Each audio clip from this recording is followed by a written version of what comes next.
Yi Wenji's father, Yi Shitai, was a physics professor at Tsinghua University when the Great Cultural Revolution started in China in early 1966. Shitai taught the theories and equations of the West, which were banned by the new government. Being a traitor, he was humiliated and executed for his crimes in front of the whole college, and his daughter, Yi Wenji, had to witness such a sight. Wenji was a graduate student in the astrophysics department, but after the chaos of the revolution, she ran away from the city and started working for a construction corps in the Greater Khingan Mountains. But it wasn't the end of her problems. She was betrayed by a journalist named Bai Mulan, which led to the Red Army arresting her for the possession of a copy of a Western book, Silent Spring. Life seemed to be ending for Wenji when a familiar face from her past stepped in. Yang Weining, a former student of his father, had now become a chief engineer in the new government. Weining had read Wenji's research paper on solar radiation and therefore brought her to a secret Red Coast base to monitor the existence of extraterrestrial beings. At the Red Coast, Wenji theorized that the sun could be used as a super antenna for radio waves and therefore could be used to broadcast messages to the cosmic civilizations. She went against her superior and transmitted a signal, thereby establishing contact with Santai. In the book, Commissioner Lai Zicheng found out about Wenji's communication with the aliens, but decided to overlook the matter as she was pregnant with Weining's child. However, Wenji had suffered enough. She killed both Lei and Weining and made the deaths look like accidents. In the Netflix show, Wenji got pregnant with Mike Evans' child, and we didn't exactly see what she did to her superiors after calling the aliens. In the book, a Santai listener who received Wenji's message warned her not to reply back because it knew about the crisis on its planet. They were preparing fleets to invade a new planet, which meant the death and destruction of civilization on the other end. But for Wenji, an alien civilization was her only ray of hope. She had lost her trust and respect for humanity. Every country had developed nuclear warheads and could turn their existence into dust in a matter of seconds. Wenji knew human history well. She knew humans well enough to understand the fact that they were quickly drifting towards madness. They not only killed her father in the name of revolution, but also took credit for her work just to please their seniors. Wenji wanted a foreign civilization to colonize Earth and save humanity from its impending doom. But Wenji was unaware of the fact that Santai had no such intention. They didn't want to colonize, but to erase the very existence of human beings so that they could occupy the planet. Unfortunately, Wenji died without finding out the truth, and until the very end, she put her blind trust in aliens she never met. However, the death of Wenji's daughter, Vera, did compel her to rethink her decisions. It was the same cult and aliens who plotted against her daughter's dream project and forced her to take her life. Wenji couldn't live with the fact that, unbeknownst to her, she was a conspirator in her daughter's death. In the end, she went to a location of the Red Coast base in China to end her life there. She wanted to jump from the cliff, but a hitwoman of the cult, Taishiana, stopped her and suggested that she let her give her a more comfortable death. The aliens had no use for Wenji anymore. She was exposed to the world and had become a liability. Perhaps it was the reason why they wanted to get rid of her, or maybe they took the Red Riding Hood story too seriously. In Three Body Problem, the VR game acted as a recruitment device for the most intelligent minds on Earth. Through it, the aliens wanted to make humans understand their plight, how their civilization survived the extreme conditions on their planet. The entire point of the Three-Body Gang was to create sympathy for their civilization so that humans don't see them as an imminent threat and welcome their arrival. The likes of Mike Evans and Wenji eventually believed in their lies, but Jin Chang could see through them. Taishiana had murdered her friend Jack Rooney in cold blood when he refused to join their cult. The reason was simple. They didn't want their existence to be exposed to the human world, not just yet. However, due to a misunderstanding, the Sophan stopped protecting the cult, and it was at this moment that the law enforcement authorities brought down the entire cult and arrested the members who survived.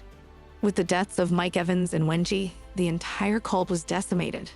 But their most trusted hitman, Taishiana, was still alive, which was why Sophan contacted her to plan the next move. Sophan even sent her the VR set so that they could plan their action in secret. It would take more than 400 years for the Santai to arrive on Earth.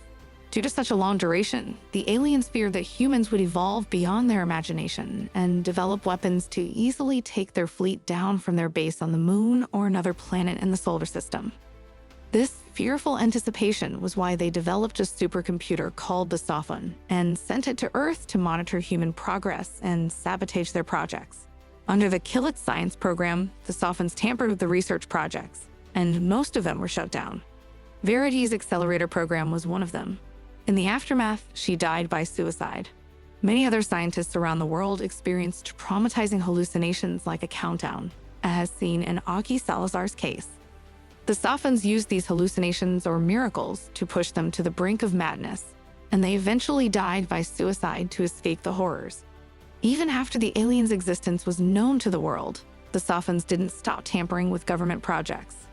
With the help of their VR sets and supercomputers, the aliens raised a resistance force of their own, which would eventually be called wall breakers, as mentioned in the book.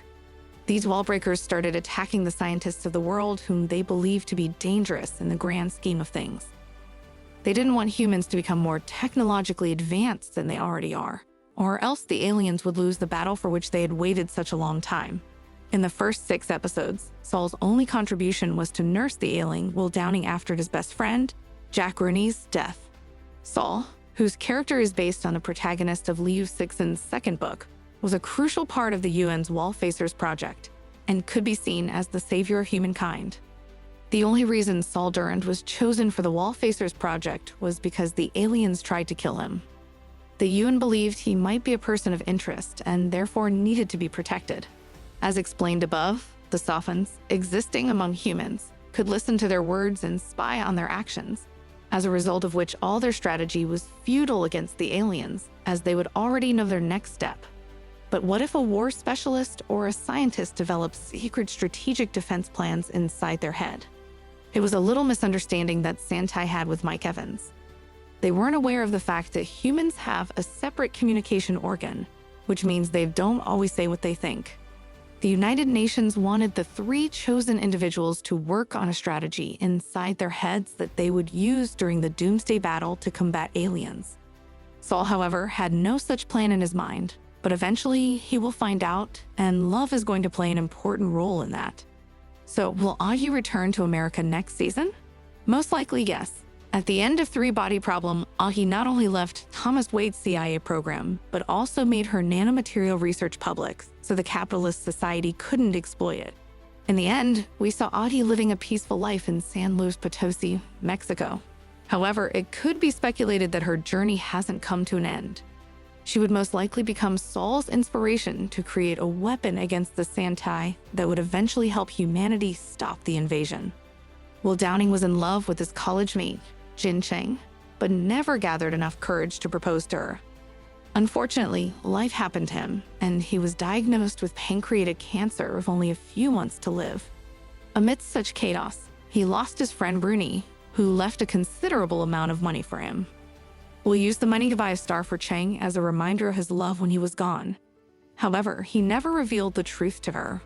A few weeks before his death, Will found out about the CIA's Staircase project, where the humans were planning to send a probe towards the Santai fleet to gather intelligence about them.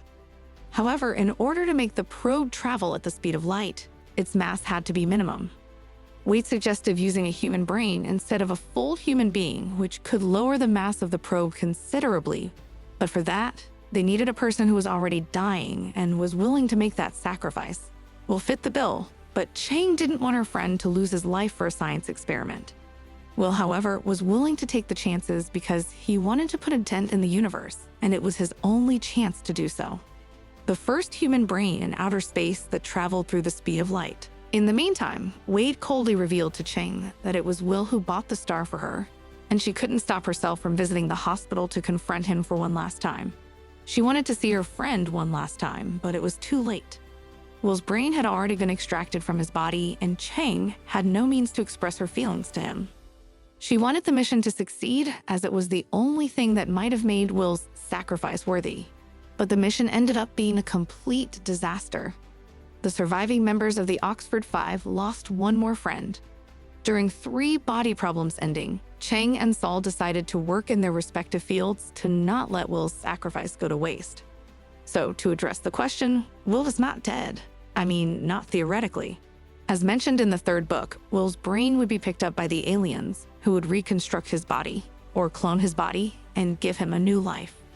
He would make use of Santi's technology to communicate with Chang through fairy tales, the book that she gave him days after his birthday. The stories are a reminder of their love, and their love story hasn't come to an end, not just yet. They would meet again in the future, maybe to part ways again, but this time on happy terms. The reason why Will's love story is an extremely important plot point for the series is because it is a reminder of the fact that only true love can save humanity. Will's ultimate sacrifice will make Chang live for eternity, and maybe it is the only thing love is about. To not kill anyone for love or take one's life in love. Instead, make your love or lover immortal.